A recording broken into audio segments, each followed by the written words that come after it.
अब ये काल कहता है उन 18 पृष्ठ पे विद्वेषर संहिता अध्याय 10 में, हे पुत्रो, ब्रह्मा विष्णु और ब्रह्मा को, हे पुत्रो, यह कृत आपने तप से प्राप्त किया है जिसकी जो कि सृष्टि की उत्पत्ति, ये ब्रह्मा को उत्पत्ति दी और पालन कहता है विष्णु को पालन का, सो मैंने प्रसन्न होकर तुम्हें दिया है। इसी प्रकार दूसरे दो कृत रुद्र और महेश को प्रदान किए हैं, परंतु अनुग्रह कृत कोई भी पाने को समर्थ नहीं है। जो पूर्व के कर्म तुमने समय से विसार दिए, रुद्र और महेश ने उनको नहीं बुलाया है। अब ये स्पष्ट हो गया। ये 4, इसमें 5 लिख दिए, ये 11 रुद्र और अन्य भी हैं, और इस काल के बेटे को भी रुद्र बोल देते हैं। जैसे आपने अभी शिवपुराण गीता प्रेस गोरखपुर से प्रकाशित में सुना था कि इस प्रकार ब्रह्मा विष्णु और रुद्र, वहाँ रुद्र इस महेश के विषय में है, और यहाँ इसने रुद्र 11 रुद्र अलग भी होते हैं, उनका भी विषय यहाँ पर लिया है। तो हमने केवल इतना ही लेना है कि हमारा काम चल गया कि ब्रह्मा विष्णु महेश से अलग एक और है, वो काल है, और जो ब्रह्मा विष्णु महेश का पिता है। अब समझदार को संकेत बहुत होता है,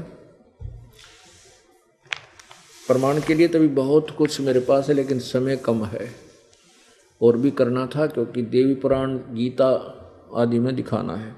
तो परमात्मा की वो वाणी सफल हुई जो 600 वर्ष पहले परमात्मा ने कही थी। ये देखना है कि भगवान कौन है और विद्वान कौन है।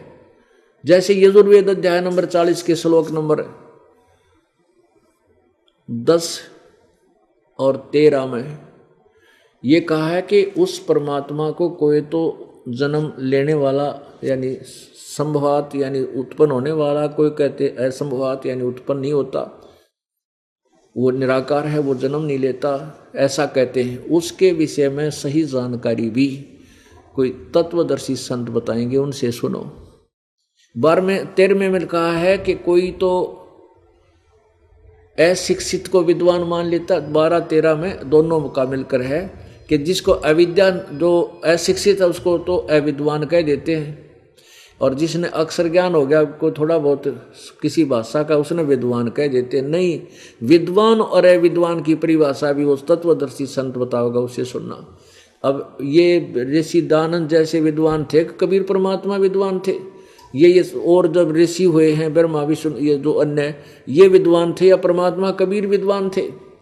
अब जैसे 600 साल पहले परमात्मा ने वो ज्ञान अपनी सिंपल लैंग्वेज में उस विद्वान ने लिख रखा, जो कि ब्रह्मा विष्णु ये पुराणों को भी हमारे हिंदू धर्म के ये ब्राह्मण लोग गुरुजी नहीं बता सके हमारे को। तो कौन विद्वान हुआ? कबीर परमात्मा। तो उस कबीर परमेश्वर ने 600 वर्ष पहले यही बताया था, अब मैं तुमसे कहूँ चिताई तेरे देवन की उत्पत्ति भाई, इनकी माँ अष्टंगी पिता निरंजन, ये जम दारुण वंशन अंजन। 3 पुत्र अष्टंगी जाए है, ब्रह्मा विष्णु शिव नाम धराए। 3 देव विस्तार चलावे है, इनमें यो जग धोखा खावे। ये तीनों देवता भगवान इस काल के विस्तार को चला रहे हैं, क्योंकि ब्रह्मा से जीवों की उत्पत्ति सृष्टि होती है, विष्णु से सतिथि और शिव जी संहार कर देता है। क्योंकि काल भगवान को 1 लाख मानव शरीरधारी प्राणियों के जीव को शरीर से निकले हुए गंध को खाने का सूक्ष्म शरीर से एक श्राप लगा हुआ है। उसके लिए इसने हमें यहाँ पर मानव शरीरधारी प्राणियों को ऐसे रोका हुआ है, नहीं तो इसने मानव शरीर भी ना देता। यो काल परमात्मा ने इसको वहाँ ये श्राप दे दिया कि तू 1 लाख मानव शरीरधारी प्राणी डेली खाएगा। तो इसलिए इसने यो मनुष्य शरीर देना पड़ा, ना तो यो शरीर भी ना देता अपने को। एक योनि और बना दो कुत्ते के दे तन्यारी। तो ये कृपा परमात्मा ने हमारे पर और बख्श दी। हमने तो गलती बहुत बारी कर रखी है, लेकिन उस परमेश्वर को पता था ये कितने दुख पाओगे, और इनको मनुष्य शरीर मिलेगा तो मैं फिर समझा दूंगा, जाके अपने बच्चों को फिर ले आऊँगा अपने लोग। 3 देव विस्तार चलावे, इनमें यो जग धोखा खावे। पुरुष गम कैसे कोई पावे है, काल निरंजन जग भरमावे। उस परमात्मा की का ज्ञान कैसे प्राणी पावे, काल सबको भ्रमित कर देता है, अज्ञान से भर देता है। तीन लोक अपने सुत दीन्या, सोन निरंजन बासालीन्या। तीन अपने बेटों, तीनों बेटों को ये तीन लोक दे दिए और स्वयं जाकर के, वो अभी बताया ना ऊपर काशी में रहता है, वो वहाँ रहते हैं युकाल। अलख निरंजन सुन ठिकाना, ब्रह्मा विष्णु शिव भेद न जान्या। ब्रह्मा विष्णु महेश को भी ना पता हो हमारा पिताजी कहाँ रहता, वो काल भगवान, इनको भी नहीं मालूम। केवल कबीर भगवान को पता उसके सारे ठिकानों का, और वो अपनी प्यारी आत्माओं सभी उन पुण्य आत्माओं को पहले बता के दिया, दिखा दिया था, जो आज हमारे लिए एक प्रूफ बन गई उनकी वाणी, परमात्मा देखे हुए संतों की। तीन देव सो उन उसको धावे हैं, निरंजन का वो पार न पावे। और सारे समाधि लाला छक लिए 12,000 वर्ष तक, 12,000 दिव्य वर्ष तक, हो तो रखो 12,000 दिव्य वर्ष तक कहते विष्णु समाधि लाई, भगवान नहीं पाया। 4 युग तक विष्णु शिव ने ब्रह्मा ने समाधि लाई, भगवान नहीं पाया। तो सब ने, क्योंकि उनकी साधना जो है परमात्मा पाने वाली नहीं थी, इसलिए इन्होंने एक थ्योरी बना दी, भगवान निराकार है, दिखता को नहीं। और सारे सदग्रंथ बताओ, वेद बताओ परमात्मा मनुष्य जैसा है, कुरान शरीफ बताओ भगवान ने 6 दिन में सृष्टि, 7वें तख्त पर जा विराजा। और पवित्र कुरान से बाइबल बता रहा है कि परमेश्वर ने मनुष्य को अपने स्वरूप के अनुसार उत्पन्न किया। तो भगवान साकार है, मनुष्य सदृश है, और ये सब निराकार बताएंगे। कहते हैं तीन देव सो उसको ध्यावे हैं, इस काल का वो पार न पावे। अलख निरंजन बड़ा पटपारा, 3 लोक जीव करे आहारा। ब्रह्मा विष्णु शिव नहीं बचाए, सकल खाए पुन धूर उड़ाए। ये अपने बेटिया ने भी खा होगा, ब्रह्मा विष्णु महेश को भी नहीं बख्शता, इनकी भी मृत्यु होती है। अब तिनके सुत हैं तीनों देवा, अंधर जीव करत हैं सेवा। हाय हाय, कि इस काल के ये 3 बेटे हैं, रजगुण ब्रह्मा, सतगुण विष्णु, तमगुण शिव। और ये अंधे जीव, ज्ञानहीन, अंधे तत्व ज्ञानहीन व्यक्ति इन्हीं की पूजा करते हैं, तीनों गुणों की। गुण तीनों की पूजा में ये भूल पड़ो संसार, कह कबीर निज नाम बिना भाई कैसे उतरे पार। तीनों देव और अवतारा, ताको बजय सकल संसारा। 3 गुणों का ये विस्तारा, धर्मदास मैं कहूँ पुकारा। अब 5 मिनट का सत्संग आपको और सुनाना पड़ेगा, जिससे लिंक हो गया कि परमात्मा कहते हैं कि इस काल के बेटे हैं तीनों देवा, ब्रह्मा विष्णु महेश। और ये अंधे जीव इन्हीं की पूजा करते हैं। अंधे जीव यानी ज्ञानहीन, और इनको तत्व ज्ञान नहीं है। अब पवित्र गीता जी अध्याय नंबर 7 के श्लोक नंबर 12 से लेकर 15 में यही स्पष्ट किया है कि इन तीनों गुण, रजगुण ब्रह्मा, सतगुण विष्णु, तमगुण शिव जी। अब सबसे पहले ये एक पॉइंट और क्लियर करना पड़ेगा कि रजगुण ब्रह्मा है, सतगुण विष्णु, तमगुण शिव जी। अब पुण्यात्माओं, परमात्मा ने कैसी कृपा कर रखी है, कितना सुंदर मौसम बन गया है, और ऐसी अमृत वर्षा ज्ञान की हो रही है। आत्मा को चाह है इस ज्ञान की, इसके बाद उमंग उठती है अंदर से, एक और पता लगे और ज्ञान हो। तो ये इसके लिए हमें समय निकालना पड़ेगा।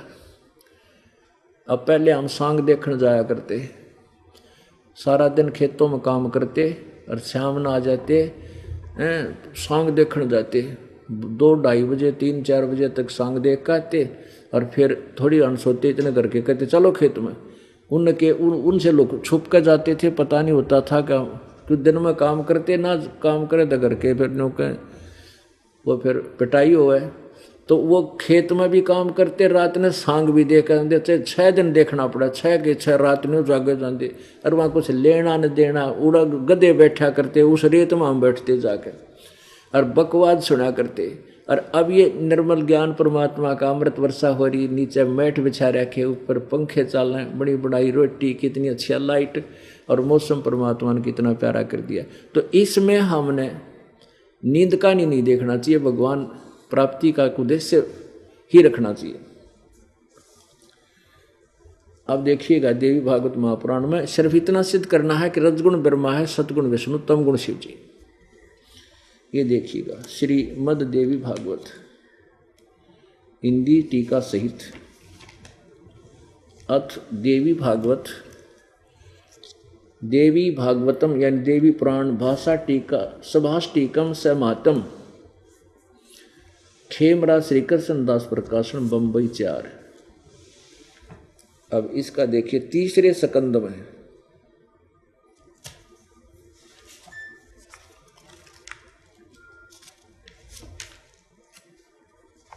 अथ श्रीमद् देवी भागवते भाषा टीका युक्ते तृतीय सकंध प्रारंभते। अब इसमें देखो इसके प्रश्न नंबर 11 पे और तृतीय सकंद अध्याय नंबर 5 में भगवान शंकर कहता है, हे माता, यदि हमारे ऊपर आप सदा दया युक्त हो तो हमको यानी मुझको तमोगुण में किस प्रकार प्रदान किया, ब्रह्मा रजोगुण और हरि यानी विष्णु को सतोगुण। अब ये संस्कृत भी देखेंगे आप। देखिए ये 7वां श्लोक यहाँ समाप्त हो गया, ये 8वां प्रारंभ होता है। इसी प्रकार ये 7वां श्लोक यहाँ समाप्त हो गया, ये 8वां प्रारंभ होता है। भगवान शंकर कह रहे हैं, यदि दया धर्मना न सदाम्बिके कथम अहम विहित है, मैं कैसे बना दिया तमोगुण क्यों बना दिया, और कमल से उत्पन्न होने वाले ब्रह्मा को रजोगुण संभव क्यों रजोगुण बना दिया, और सुविहित है कि वो सत्वगुण हरि और विष्णु को तूने सतगुण क्यों बना दिया। इति सिद्धम रजगुण ब्रह्मा है, सतगुण विष्णु, तमगुण शिव जी।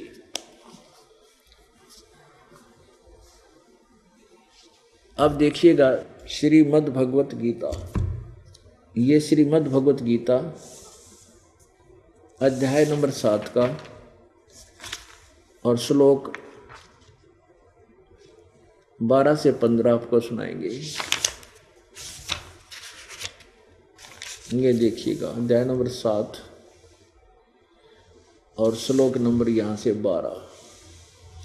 अब ये गीता जी काल बोलता है, और भी जो सतगुण से उत्पन्न होने वाले भाव हैं और जो रजोगुण से उत्पन्न होने वाले, रजोगुण से तमोगुण से होने वाले भाव हैं, उन सब को मुझसे ही होने वाले ऐसा जान, परंतु वास्तव में उनमें मैं और वे मुझ में नहीं। अभी आपने शिव पुराण गीता प्रेस गोरखपुर से प्रकाशित में पढ़ा कि इस प्रकार तीनों देवताओं में गुण है, रजगुण ब्रह्मा, सतगुण विष्णु, तमगुण शिव जी, लेकिन वो शिव गुणातीत माने गए। ये क्या कहता है कि ये तीनों गुणों से जो कुछ भी हो रहा, रजगुण ब्रह्मा से उत्पत्ति, विष्णु से सतीथि और सतगुण तमगुण शिव जी से संहार, इसका मुख्य कारण तो मैं ही हूं, क्योंकि इसको 1 लाख मानव शरीरधारी प्राणी नित खाने पड़ते हैं।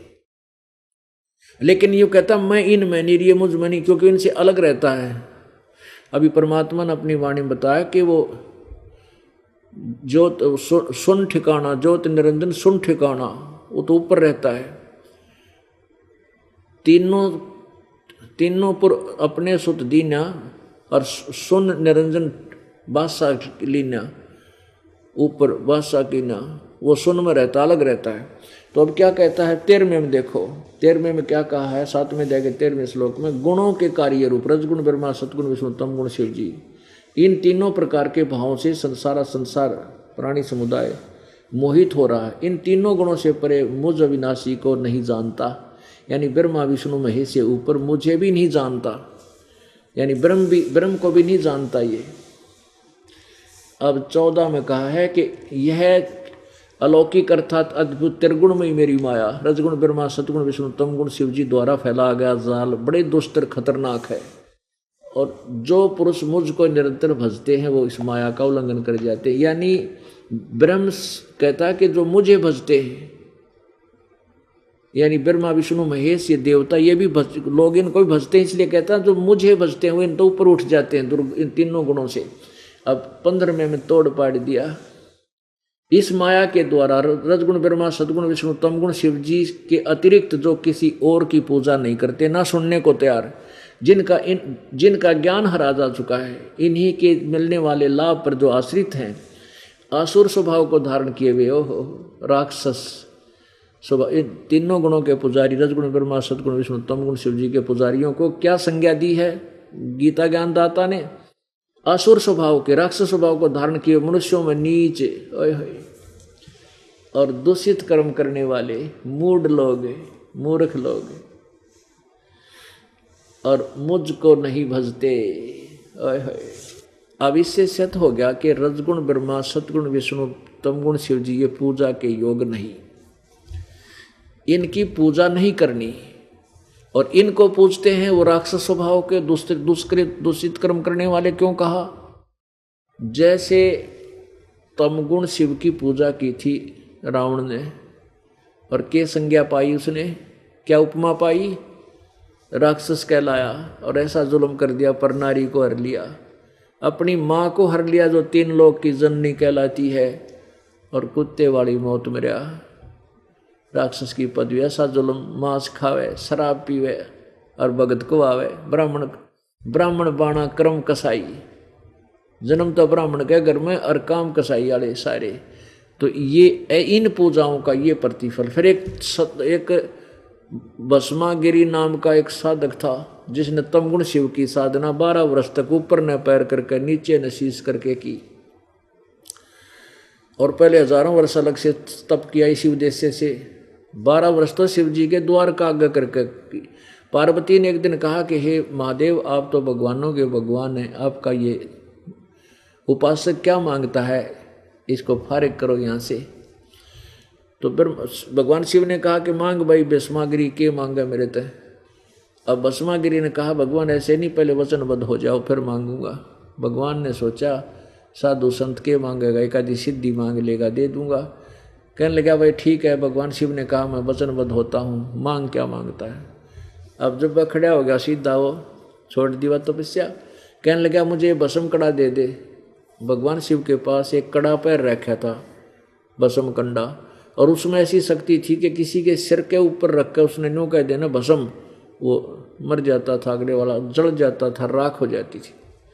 इस बात का ज्ञान, इस बात की जानकारी थी भस्मागिरी ने। और भस्मागिरी किस उद्देश्य से तपस्या कर रहा था, किस उद्देश्य से वो कड़ा मांगा? उसका उद्देश्य था कि भस्म कड़ा लेकर पार्वती ने तो पत्नी बनाओ और शिव जी ने मारूंगा, और भगवान उससे की भक्ति करे, उससे के प्रति इतना खोट है।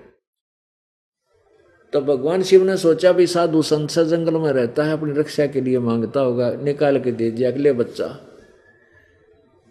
अब जब उस बच्चा के हाथ में कंडा आ गया ना, भस्म कड़ा ने बोला बोले शिव जी होशियारी इतना बनाऊंगा, ठीक है। अब कहने का तुझे मारूंगा और पार्वती को पत्नी बनाऊंगा। अब भगवान शिव जी वहां से भाग लिए, दौड़ लिए।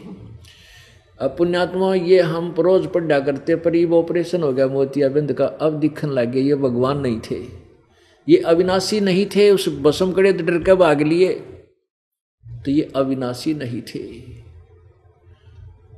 फिर वो आपको आगे कहानी पता है भाई, भगवान ने आकर के पार्वती रूप बनाया, उसको नचा कर उस राक्षस को मारा, फिर भस्म कड़ा वापस ले आई।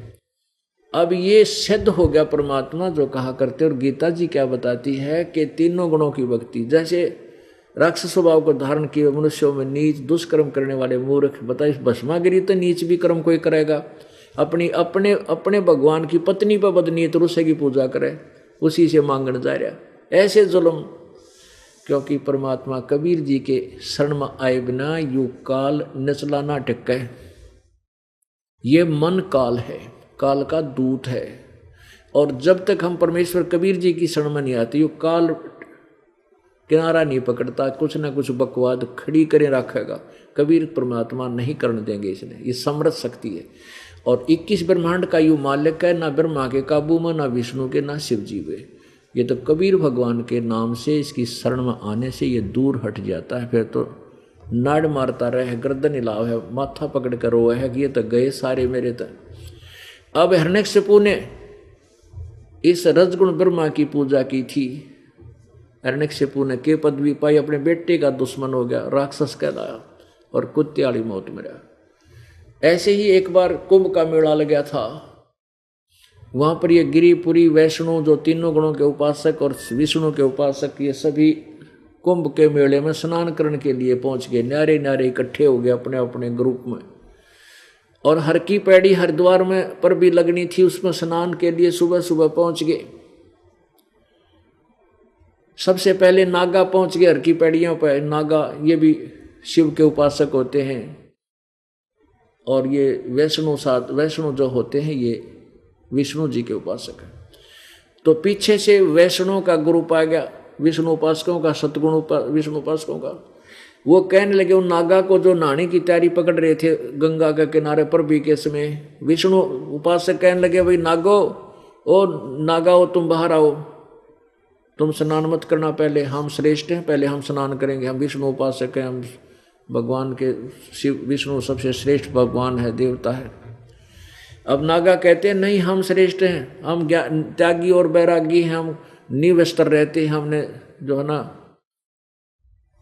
किसी और वस्तु की चाह भी नहीं होती, हम श्रेष्ठ हैं। अब विष्णु पास कहने लगे और तुम काहे के श्रेष्ठ हो, नंगे फिरते हो पशु की तरह, नहाते न धोते, सड़ फिर न राख लपेटे पड़े रहते हो, बाहर मरो, तुम मत नहाना, पहले हम नहाएंगे। अब वो नहाना नूना तो भूल गए, स्नान करना तो गए भूल, आपस में गुट्टम गुट्टा मुक्को मुक्का तलवार निकाल ली, तीर छोड़ने लगे, कत्लेआम कर दिया। 25,000 ये त्रिगुण उपासक, ये तीनों गुणों के उपासक, तीनों रजगुण ब्रह्मा सतगुण विष्णु तम गुण शिव जी के उपासक, वहाँ 25,000 कटका मर गया आपस में लड़के। ना भगवान याद रहा, ना हर की पैड़ी याद रही, कहाँ खड़े हो तुम। कहते हैं तीर तुपक तलवार कटारी जमदड़ जोर बधावे हैं, हर पैड़ी हर हेत ना जाना वहाँ जा तेग चलावे हैं, काटे शीस नहीं दिल करुणा ये जग में साध कमावे हैं, जो जन इनके दर्शन को जावे उनको भी नरक पहुँचावे हैं। ओए होए, तीर तुपक तलवार कटारी, कहते न तलवार ते सिर काट डाले, काटे शीस नहीं दिल करुणा, इनके दिल में दया भी कोई ना, कसाइया के अन्य कहीं ये साधु को आवे न संत कहते हैं। काटे शीस नहीं दिल करुणा ये जग में साध को आवे हैं, और जो जन इनके दर्शन को जावे उनको भी नरक पहुंचावे। तो पुण्यात्माओं, आपका सौभाग्य है कि हमने वो ज्ञान मिल गया जिससे हमारी अखियां खुल गई, मोतियाबिंद का ऑपरेशन हो गया, और अब हमने परमात्मा मिलेगा, वो पूर्ण ब्रह्म और पूर्ण मोक्ष होगा, अपने सतलोक चलाएंगे, इस गंदे लोक न छोड़ जाएंगे। बोलो सतगुरुदेव। परम पिता परमात्मा सारी सृष्टि के रचनहार, कुल मालिक कबीर देव कबीर परमात्मा, ये वो पूर्ण ब्रह्म है, ये वही परमात्मा है जिसने सर्व ब्रह्मांडों की रचना की। हम सभी प्राणी काल के जाल में फंसे हुए हैं और हम इस काल भगवान यानी ब्रह्म, जिसको क्षर पुरुष बोला है गीता जी के अध्याय नंबर 15 के श्लोक नंबर 16 में, इस क्षर पुरुष ने अर्थात ब्रह्म ने हम सभी प्राणियों को भ्रमित करके परमात्मा के पूर्ण परमात्मा से अपरिचित किया हुआ है। पूर्ण परमात्मा का ज्ञान उसने मिथ्या कर रखा है, पूर्ण परमात्मा का नामो निशान मिटवा रखा है, अपने नकली दूत झूठे संत महर्षि गुरु बना के जनता को भ्रमित करवा रखा है। इसका उद्देश्य ये है कि ये मेरे अंतर्गत जितने प्राणी हैं इनको पूर्ण परमात्मा की और उस सुखमय स्थान की जानकारी ना हो, सतलोक का इनको पता ना हो जहाँ ये पूर्ण रूप से सुखी होते हैं। इसको डर बना रहता है कि यदि इन प्राणियों को सतलोक का ज्ञान हो गया कि वहाँ इतना सुख है, वहाँ जन्म मृत्यु नहीं होती, वहाँ पर वृद्ध अवस्था नहीं आती, वहाँ बार बार जन्म मृत्यु नहीं होती, यानी जैसे एक बार हमारा शरीर बन गया, जन्म हो गया, फिर मृत्यु नहीं होती और वृद्ध अवस्था नहीं आती। वो स्थान सत्यलोक है, वो सुख सागर कहलाता है। हम वहाँ रहा करते थे सभी प्राणी, जो आज चींटी से लेकर हाथी तक जो जीव जंतु हैं, पशु पक्षी हैं, या जितने भी मानव शरीरधारी प्राणी हैं, सूक्ष्म से सूक्ष्म जो अणु हैं, जीवाणु हैं, ये सभी हम सतलोक में रहा करते थे और हमने एक नालायकी की थी। हम अपनी गलती के कारण इस काल भगवान ज्योति निरंजन अर्थात क्षर पुरुष के ऊपर आसक्त हो गए, हम पतिव्रता पद से गिर गए। हमने अपने परम पिता परमात्मा जो सर्व सुख दे था, कोई कष्ट नहीं था, ना कोई मृत्यु थी, ना कोई बुढ़ापा था, किसी प्रकार का रोग नहीं था, बढ़िया शरीर हमें प्राप्त था, वहाँ पर कोई भी कार्य नहीं था, वहाँ बिना किए हमें आहार प्राप्त होता था, हर तरह की सुविधाएं थी, सब सुख थे। हमने इस ज्योति निरंजन के ऊपर आसक्त होकर अपने पैर पे आप ही कुहाड़ा मार दिया और हम इसके साथ इस ज्योति निरंजन द्वारा लिए गए 21 ब्रह्मांड तप करके इनमें आगे 21 ब्रह्मांड इस ज्योति निरंजन काल ने घोर तप करके और ये ब्रह्मांड प्राप्त किए थे। परमेश्वर कबीर देव ने इसको 21 ब्रह्मांड दे दिए थे, तो इसके ऊपर हम आसक्त हो गए, अपने पिता से दिल हटा लिया, जिस कारण हम इस काल के जाल में फंस गए। अब इसको श्राप लगा हुआ है 1 लाख मानव शरीरधारी प्राणियों का आहार करने का। किसको? ज्योति निरंजन अर्थात काल भगवान को, जो ब्रह्मा विष्णु महेश के पूज्य पिताजी हैं। और इस कारण से ये किसी को भी ये ज्ञान नहीं होने देता कि कोई और स्थान भी है, केवल ये यहाँ एक ब्रह्मांड के ब्रह्म, यहाँ स्वर्गलोक और महास्वर्ग अर्थात ब्रह्मलोक तक की जानकारी इनको है। तो ये काल चौकस रहता है कि इन प्राणियों को उस पूर्ण परमात्मा का ज्ञान ना हो जाए।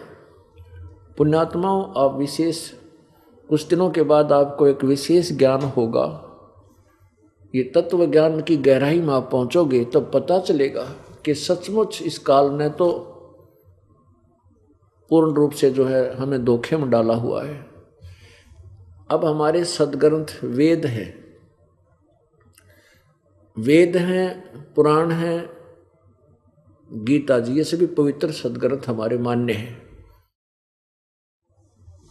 और इनमें ज्ञान लिखा है, वो ज्ञान तो इनके अंदर विद्यमान है, लेकिन उस ज्ञान को भी यथार्थ रूप में इसने हमारे तक नहीं आने दिया। ये नकली झूठे गुरु बनाकर ब्राह्मण ऋषि, मैं ऋषि, मंडलेश्वर, इनके द्वारा शास्त्र विरुद्ध ज्ञान पूरे मानव समाज में फैला दिया। आप देख लो, श्रद्धालुओं की कमी नहीं और संतों की कमी नहीं, और किसी का सिद्धांत जब मिलता होता एक दूसरे से, किसी का भी सिद्धांत, किसी का भी थ्योरी, किसी की भी भक्ति के मंत्र एक दूसरे से मेल नहीं खाते और ना ही ज्ञान मेल खाता। और जबकि वेदों में ज्ञान एक, अब वेद तो सबके साझले हैं, उसमें से अगर पढ़ के किसी ने सुनाया हो तो वो एक ही ज्ञान होता। सबने दंत कथा अपना अज्ञान अनुभव सुना दिया। ये लोक वेद कहलाता है, लोक वेद, जो यथार्थ ज्ञान से कोसों परे होता है, जिसे दंत कथा कहते हैं। और यही पुराण थी, वही पुराण है जिनमें ज्ञान विद्यमान है, और वो ज्ञान आप तक नहीं। देख कमाल की बात कर रखी इन्होंने। तो अब पता चलेगा आपको कि सरेआम हमारे साथ धोखा सुनियोजित षड्यंत्र के तहत किया हुआ है। अब वो ज्ञान जो हमारे पवित्र पुराणों में लिखा था, हमारे तक वो भी ना आने दिया। वो भी कबीर परमेश्वर की रजा से इस दास पे कृपा की। परमेश्वर कबीर देव ने इस दास को बुद्धि दी और इन सदग्रंथों को देखा और आज आपके समक्ष इनको प्रस्तुत कर दिया। आप खुद भी पढ़ रहे हो और ये दास भी पढ़कर सुना रहा है। तो इस काल भगवान ने ऐसा जुल्म किया हुआ है और यहाँ कोई भी प्राणी सुखी नहीं है, किसी को भी चैन नहीं है, एक पल की भी नहीं, सपने में भी सुखी नहीं है प्राणी। रात्रि में सो जाता है तो भी सुखी नहीं। ऐसे भयंकर सपने आते हैं, कोई ऐसी आपत्ति आती दिखती है, पता नहीं के जुल्म होता रहता है, सारी रात भागता रहता है, और दिन में दुखी है ही वो प्राणी जो रात में दुखी होगा। तो इसने हमें इतना परेशान कर दिया कि हमारे दुखों की गणना नहीं हो सकती। लेकिन हमारे पास कोई विकल्प नहीं इसका, हमारे पास कोई विकल्प नहीं था, अल्टरनेट नहीं था। इसलिए हमने इन दुखों को, और जो कुछ कम दुख हो गए, इन दुखों, महान दुखों से कुछ कम दुखों को ही सुख मान लिया। परमात्मा कहते हैं, ये संसार समझदा नाही, कहंदा श्याम दोपहरे नू, गरीबदास ये वक्त जात है, रोवोगे इस पैरे नू। ये संसार समझदा नाही और कहंदा श्याम दोपहरे नू। अब पुण्यात्मा, जिसके पुत्र नहीं है ना, वो तेने सोचा मेरे जैसा दुखी नहीं है, वो इससे बात ने दुख मान रहा है कि मेरे पुत्र ना दिया भगवान ने। ये काल के जाल को समझो, परमात्मा आपको वही मिलना है जो आपके भाग्य में है। आप कितने दुखी हो लो चाहे सुखी हो लो, वही मिलना है। कब तक? जब तक आप कबीर परमेश्वर की चरणों में नहीं आते, क्योंकि इस परमेश्वर कबीर देव के पास एक सुप्रीम पावर है, वीटो पावर है। आपके भाग में ना होगी तो भी वस्तु आपको देगा, लेकिन देगा वो उस वस्तु को देगा जो आपके भक्ति में बाधा ना करे। और यदि भक्ति में बाधा करने वाली वस्तु आप डिमांड भी कर रहे हो तो परमात्मा नहीं देगा। ये मत सोचो कि परमात्मा दे नहीं सकता, लेकिन वो नहीं देगा। जैसे बच्चा,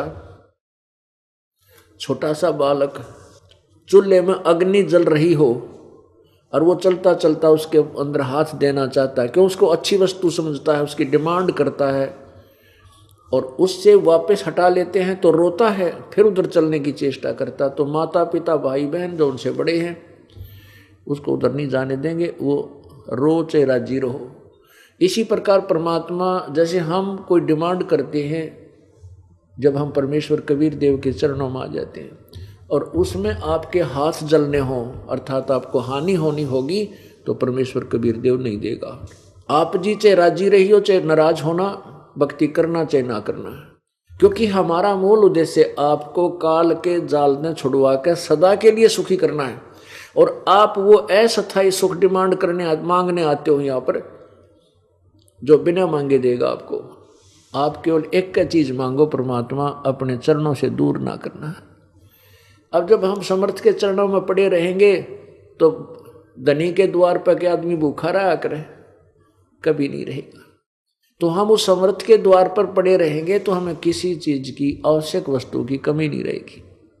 कहने का भाव ये है कि ये जो काल ने ऐसा सुनियोजित षड्यंत्र रचा हुआ है कि इसने अपने नकली संत भेजकर और यथार्थ ज्ञान से कोसों दूर कर दिया। सदग्रंथों के, पवित्र हिंदू समाज अपने सदग्रंथों से अपरिचित, और पवित्र सिख समाज अपने गुरु ग्रंथ साहिब के अंदर क्या गुण रहस्य है उससे पूर्ण रूप से अपरिचित, और पवित्र ईसाई समाज पवित्र बाइबल के गुण रहस्य से अपरिचित, और पवित्र मुसलमान धर्म पवित्र कुरान शरीफ के गुण रहस्य से अपरिचित।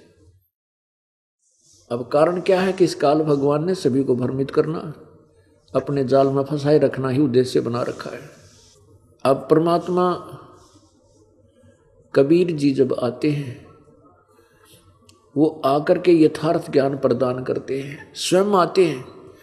परमेश्वर कबीर जी के अतिरिक्त यहाँ पर कोई भी प्राणी ना तो सृष्टि रचना को जानता ना जान सकता, क्योंकि कबीर परमेश्वर इस काल से सुप्रीम पावर है।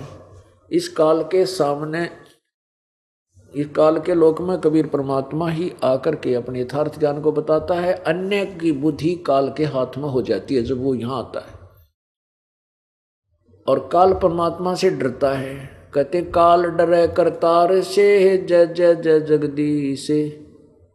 ये जोरा जोड़ी झाड़ता पगरज डारे शीश। परमात्मा कबीर जी अपने द्वारा रची हुई सृष्टि को आप ही बताते हैं। जैसा कि आपने कल सत्संग में सुना था कि परमेश्वर कबीर जी ने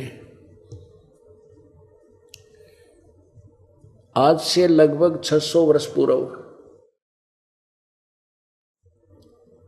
अपने द्वारा रची हुई सृष्टि को यथार्थ रूप में उस सृष्टि रचना का ज्ञान कराया था। और इस काल की उत्पत्ति, काल का जन्म कैसे हुआ, इस ब्रह्म की उत्पत्ति कैसे हुई, ब्रह्मा विष्णु महेश की उत्पत्ति किससे हुई, इसके इनके माता पिता कौन हैं, ये जानकारी आपको स्वयं कबीर परमेश्वर ने आकर ही बताई थी।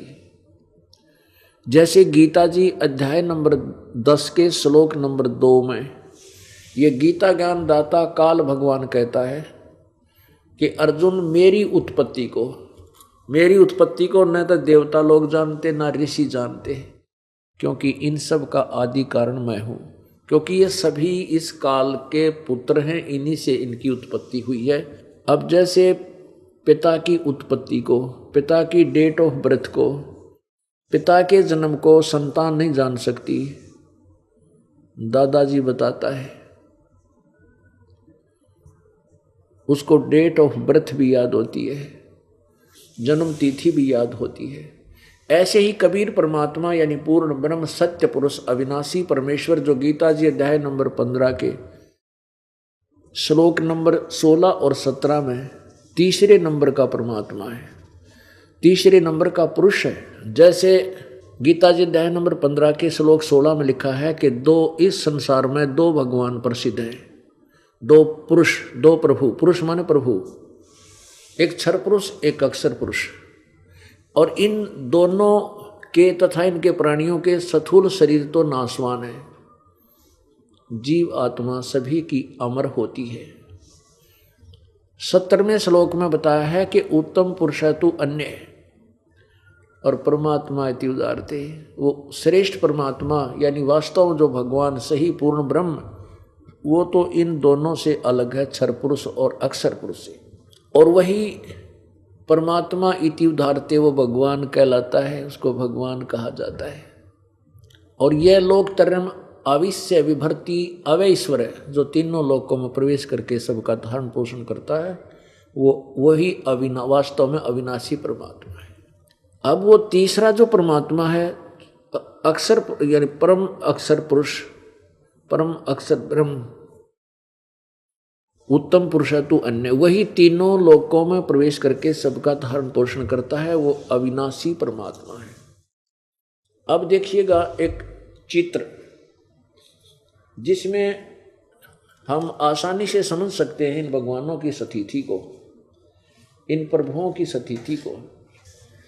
ये देखिएगा जैसे गीता जी अध्याय नंबर 15 के श्लोक नंबर 1 से 4 में क्या बताया है कि ऊपर को जड़ वाला और नीचे को तीनों गुण रूपी शाखा वाला, ये उल्टा लटका हुआ संसार रूपी वृक्ष है। और जो संत इस संसार रूपी वृक्ष के सभी विभागों को भिन्न भिन्न बतावे जानता है, वह वेदवित है, वो वेद के तात्पर्य को जानने वाला है, अर्थात वो तत्वदर्शी संत है। गीता जी अध्याय नंबर 4 के श्लोक नंबर 32 में कहा है कि गीता ज्ञानदाता कहता है कि जो 25 से लेकर और 31 तक मैंने जो ज्ञान दिया है, गीता जी अध्याय नंबर 4 के श्लोक 25 से लेकर 31 तक मैं क्या बताया है कि कोई तो देवताओं की पूजा करता है, कोई हठ योग ही करता है, कोई जैसे अहिंसावादी ही है, और कोई केवल अध्ययन यानी ज्ञान यज्ञ द्वारा यानी नित्य पाठ करके ही मोक्ष मानता है, कोई योग आसन करके ही मोक्ष का मार्ग समझ रहा है। ये सभी अपनी अपनी साधनाओं को पाप नाश करने वाली जानते हैं, लेकिन चौथे अध्याय के 32वें श्लोक में बताया है कि अर्जुन उस पूर्ण परमात्मा के मुख्य ज्ञान में सच्चिदानंद घन ब्रह्मणे मुखे, ब्रह्मणे माने सच्चिदानंद घन ब्रह्म, लेकिन अनुवाद करता हूं उसका अनुवाद गलत किया है। ब्रह्मणे मुखे का अर्थ कर क्या है, वेद की वाणी नहीं। 17वें अध्याय के, गीता जी के 17वें अध्याय के 23वें श्लोक में ब्रह्मणे का अर्थ लिखा है कि सच्चिदानंद घन ब्रह्म, वो सही है, क्योंकि उसमें लिखा है कि ओम तत्सत इति निर्देश ब्रह्मणे त्रिवेद समर्थ, के पूर्ण परमात्मा के ओम और तत् और सत। ओम तो सीधा ही ब्रह्म का जाप है, तत् ये परब्रह्म का, और सत ये परम अक्षर ब्रह्म का यानी पूर्ण परमात्मा का। तो ये 3 मंत्र का जाप का निर्देश है उस पूर्ण परमात्मा के भजन का, भक्ति का, सच्चिदानंद घन ब्रह्म का। तो यहाँ 4 अध्याय के 32वें श्लोक में अनुवादकर्ता ने गड़बड़ी कर ली, क्योंकि इनको ज्ञान नहीं था, तत्व ज्ञान नहीं था। इसमें ब्रह्मणे का अर्थ वेद की वाणी लिख दी, नहीं। मुखे माने वाणी रखे तो भी सच्चिदानंद घन ब्रह्म की वाणी में, ब्रह्मणे माने सच्चिदानंद घन ब्रह्म की वाणी में विस्तार से बहुत प्रकार के यज्ञ यानी धार्मिक अनुष्ठान का वर्णन किया गया है। 4 अध्याय के 34वें श्लोक में कहा कि उस तत्व ज्ञान को जो परमात्मा द्वारा अपने मुख से बोला गया है, कबीर परमात्मा के मुख से उच्चारित जो वाणी है, उस कबीर वाणी में विस्तार से कहा गया उस तत्व ज्ञान को तू तत्वदर्शी संतों के पास जाकर समझ सुन। उस तत्व ज्ञान को तू तत्वदर्शी संतों के पास जाकर समझ, उनको दंडोत प्रणाम करने से। पुण्यात्मा पूरी गीता जी में कहीं भी इस गीता ज्ञानदाता ने अपने लिए भी नहीं कहा कि मुझे दंडवत प्रणाम कर। इसने अपने लिए कहा कि मम नमस्कारु, मुझे नमस्कार कर और मेरी शरण में आ जा। कहाँ? 18वें अध्याय के 65वें श्लोक में नमस्कार शब्द लिखा है। और इसमें 4 अध्याय के 34वें श्लोक में क्या कि उन तत्वदर्शी संतों की खोज कर और उनको दंडवत प्रणाम कर। दंडवत माने लंबा लेट के, और उनसे फिर वो तत्व ज्ञान प्राप्त कर। अब उस तत्वदर्शी संत की पहचान बताई है 15वें अध्याय के प्रथम मंत्र में कि ये उल्टा लटका हुआ संसार रूपी वृक्ष है, और जो इस संसार रूपी वृक्ष को सभी विभागों सहित न्यारे न्यारा भिन्न भिन्न बता देगा, स वेदवित व वेद के तात्पर्य को जानने वाला है, अर्थात वो तत्वदर्शी संत है। अब देखिएगा ये पवित्र श्रीमद् भगवत गीता, इसके अध्याय नंबर 4 के, ये अध्याय नंबर 4 है और इसके श्लोक नंबर 25 में ये देखिएगा। इसमें क्या कहा कि अपरे माने कुछ अन्य, कुछ योगीजन, दूसरे योगीजन देवताओं के पूजन रूप यज्ञ का भली भांति अनुष्ठान किया करते हैं। यानी कुछ तो देवता पूजते हैं, यही साधना करते, यज्ञ माने साधना, और अन्य, अपरे माने अन्य, दूसरे, अन्य परब्रह्म परमात्मा रूप ब्रह्म अग्नो यानी ब्रह्म के ऊपर ही अपने शरीर को झोंक देते हैं, यानी अभय दर्शन रूप यज्ञ का ही आत्म रूप यज्ञ का हवन क्या करते हैं, 26 में बताया है। और अन्य योगीजन स्रोत आदि समस्त इंद्रियों को संयम रूप अग्नि में हवन किया करते हैं। यानी कुछ तो केवल इंद्रियों को रोकने में लागे रहे, संयम करने के चक्कर में ब्रह्मचारी बनकर भगवान प्राप्ति में समझते हैं कि ब्रह्मचारी ही परमात्मा प्राप्ति कर सकता है। और दूसरे योगीजन शब्द आदि या कान बंद करके, नाक कान बंद करके समस्त विषयों को, इंद्रियों को अग्नि में हवन किया करते हैं। 27 में कहा कि दूसरे इंद्रियों की संपूर्ण क्रियाओं को और प्राणों की समस्त क्रियाओं को, श्वास, प्राण माने श्वास उश्वास, जैसे ये प्राणायाम आदि करते हैं, ज्ञान से प्रकाशित आत्म संयम योग रूपी अग्नि में हवन किया करते हैं। ये योगासन करके ही अपने आप को संतुष्ट मान लेते हैं, मोक्षदायक मान लेते हैं। 28 में कहा है कि कई पुरुष धर्म संबंधी यज्ञ करने वाले, यानी धर्म भंडारे कर दें, कि दान दे दिया, कि कुआं बनवा दिया, कि धर्मशाला बनवा दी, या कि धर्म के भंडारे कर दिए, भोजन भंडारे, और कुछ तपस्या ही करके अपने तपस्या रूप यज्ञ करने वाले हैं, यज्ञ माने साधना। और दूसरे कितने ही योग रूप यज्ञ करने वाले, ये केवल योग अभ्यास ही करते रहते हैं, पेट लाए जा हैं, सांस भर कर छोड़े जा, किधर छाती पर शरीर मोड़े जा जाते हैं, कहते हैं ये मोक्ष मान रहे हैं। ये नहीं, ये सारा विस्तार बता रहे हैं आगे चल के। कुछ अहिंसावादी, ये आपने 29-28 सुना। दूसरे कितने योग रूप हवन करने वाले, कितने ही अहिंसावादी तीक्ष्ण व्रतों से युक्त यत्नशील पुरुष स्वाध्याय रूप ज्ञान यज्ञ करने वाले हैं।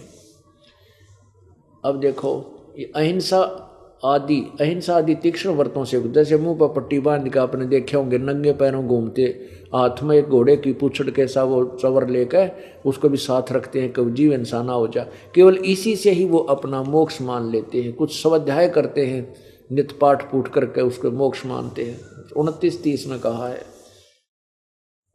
दूसरे कितने योगीजन अपान वायु में प्राण वायु को, यानी एक नाक से श्वास खींचा फिर दूसरे छोड़ा, इस तरह पान अपान करके वो प्राणायाम आदि करके दूसरे वायु में अपान वायु को, अथा अन्य कितने ही नियमित आहार, यानी केवल फल खा के, कोई दूध पी के इसी को मोक्ष मानते हैं। कुछ प्राणायाम प्रयाण, यानी प्राणायाम करके प्राण और अपान की गति को रोककर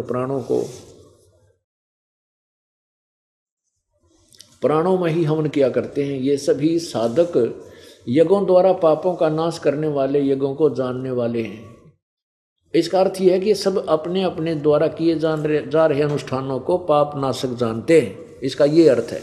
32 में स्पष्ट किया है। अब इसका 25 से लेकर 30 तक का ये निर्णायक ज्ञान ये बनता है कि कोई तो जैसी भी जो साधना कर रहा है वो अपनी साधना को पाप नाशक जानकर करता है। यानी अब जिसका न्यू हो जाए कि मैं जो साधना कर रहा हूँ ये व्यर्थ है, तो करेगा कौन उसको? जो भी जिस साधना को करता है, चाहे कोई व्रत रखा है या कोई डेली कोई पाठ पूठ करता है, नित्यनेम करता है, तो वो उसको कुछ लाभदायक मान ही रहा है तभी करता है, ना तो कौन करे उसको।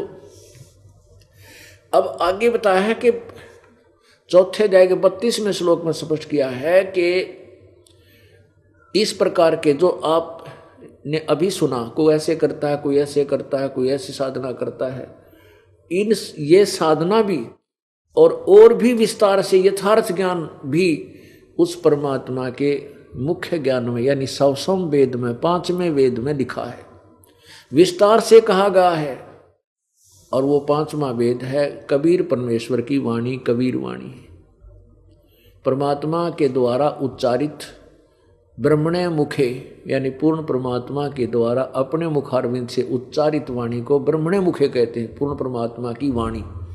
मैं विस्तार से कहा। अब देखो 32वां, अब 30 तक आपने देख लिया और 31 में इतना वर्णन किया है कि जो भक्ति नहीं करते वो तो कति है, उनका तो बिरान माटी होगी। जो श्रेष्ठ साधना करते हैं वो पूर्ण परमात्मा को प्राप्त होते हैं। जो शास्त्र अनुकूल साधना करते हैं वो परमात्मा को प्राप्त होते हैं, और जो साधना नहीं करते वो ना इस लोक में सुखी ना परलोक में सुखी।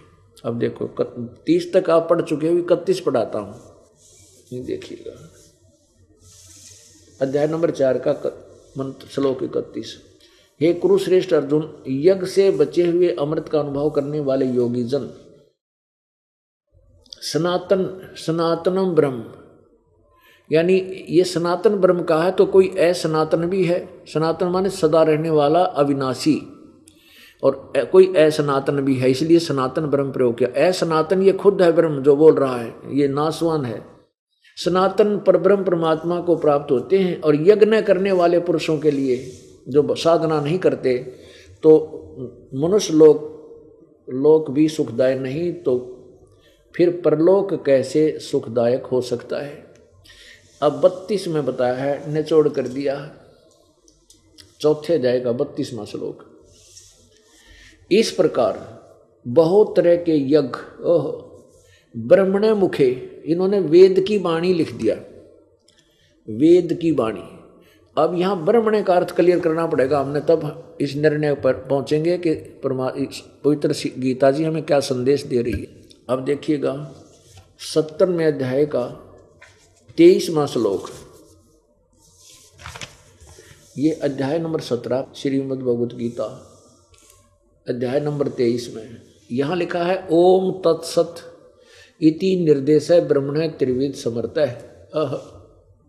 बिल्कुल स्पष्ट किया है। ओम तत्सत इति निर्देश है, ओम तत्सत इति निर्देश है, ब्रह्मण त्रिविध है समर्थ है। ब्राह्मण विद्वान पुरुष, ब्राह्मण माने विद्वान पुरुष, तेन वेदा च यगा च विहिता पुरा। ओम तत्सत, ये उस ब्रह्मण माने सच्चिदानंद घन ब्रह्म का, ये ब्रह्मण का अर्थ इन्होंने खुद लिखा है, सच्चिदानंद घन ब्रह्म यानी परम अक्षर ब्रह्म का नाम कहा है। अब देखो 8वें अध्याय के और 13वें श्लोक में गीता ज्ञान दाता अपना मंत्र बताता है कि मेरा तो केवल एक ओम मंत्र है। ये 8वां अध्याय और 13वें में ओम इति एकाक्षरम, ओम इति एकाक्षरम ब्रह्म व्यवहारन माम अनुसमरण। गीता ज्ञान दाता कहता है कि माम ब्रह्म, मुझ ब्रह्म का ओम इति, ओम यह ओम यह एक अक्षरम, एक अक्षर मंत्र है, मेरा केवल एक ओम अक्षर है, मुझ ब्रह्म का केवल एक ओम अक्षर है। और व्यवहारन अनुसमरण उच्चारण करके सुमन करने का, ये प्रियाति तजन देहम सयाति परमाम गति, जो इसका अंतिम श्वास तक मेरा सिमरण कर, इस ओम का सिमरण करता है वो परम गति को, मेरे वाली परम गति को प्राप्त होता है। अब यहाँ देखिएगा, अब 17वें में क्या बताया, 17वें के 23 में बताया है कि उस पूर्ण सच्चिदानंद घन ब्रह्म का, अपना नहीं, गीता ज्ञानदाता का नहीं, इससे कोई अन्य परमेश्वर पूर्ण परमात्मा के मंत्र के विषय में जानकारी है।